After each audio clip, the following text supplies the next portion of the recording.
On regarde la voisine. Alors la voisine, c'était pas un essaim de mémoire. Elle est à 15 kilos, hein. C'est très correct. Très correct.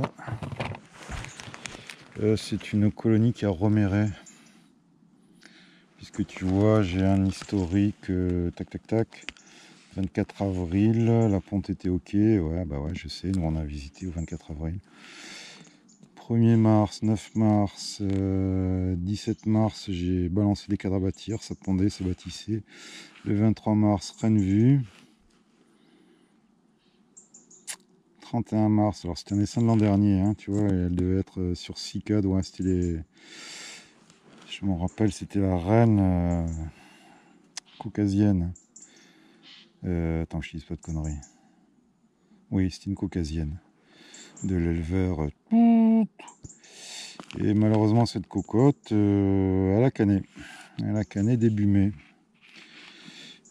Pour mémoire, ce qui était là, c'est cet essaim que j'avais récupéré chez l'éleveur en septembre, sur 3-4 cadres. Et tout septembre, tout octobre, elle a fait des cellules. Hein. Quand elles font des cellules comme ça en fin de saison, ça pue un peu du bout, si tu veux. Et alors, est-ce que la reine était déjà défaillante en septembre et elles ont attendu de la canner en reprise possible? Après, ça peut être moi qui l'ai éclaté aussi, hein, contre un cadre. Tu sais, on n'est pas à l'abri de ce genre de truc. Hein. Toujours est-il que voilà, ça faisait de la cellule. Ça faisait de la cellule jusqu'à la rentrée de l'hiver. Ensuite, elle a passé l'hiver, elle est ressortie, elle a grossi. Et puis fin avril, fin de l'histoire. Hein. Alors, reine défaillante, accident.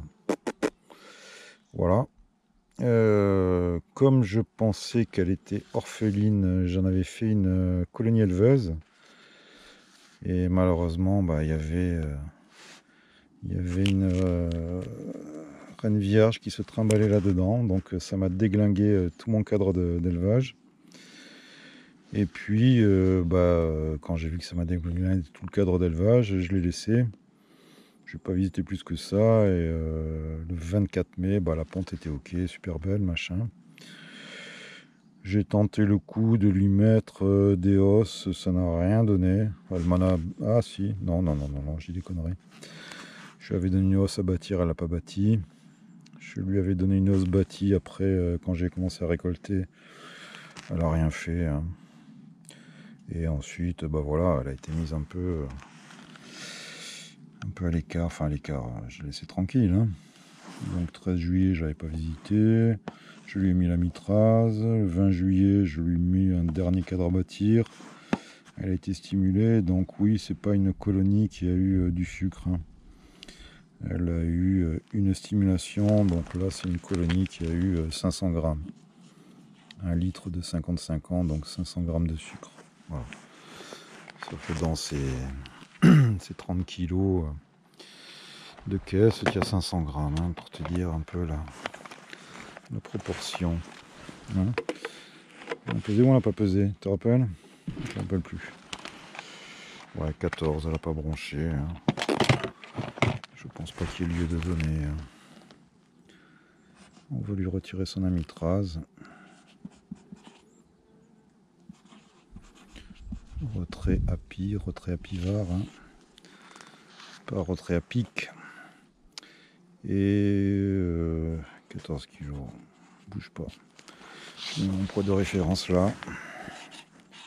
14 kg. Je mets que c'est une reine 2019 hybride. Hein. Triple, quadruple, quintuple hybride. Voilà, hein. Qu'est-ce que tu veux que je te mette de plus? Et puis c'est tout. Hein. Tout le reste au-dessus pourra s'effacer. Ce qui nous intéresse en reprise, enfin déjà pendant l'hiver, c'est de savoir la variation hein, de poids. Et au printemps, on saura que c'est une reine 2019 hybride et on agira en conséquence. Quoi. Voilà, sur ce, on va l'ouvrir. On va l'ouvrir. Voilà. Ça va peut-être trop long comme vidéo. Hein. va peut-être te gonfler un peu. Bon, enfin, je vais pas te montrer. Je vais retirer la pivare et c'est tout. Hein. Je vais juste te montrer vite fait dans quel état elle est. Hop là. Voilà, hein, écoute, elle est pas monstrueuse, mais elle est pas vilaine. Allez, tu as vu.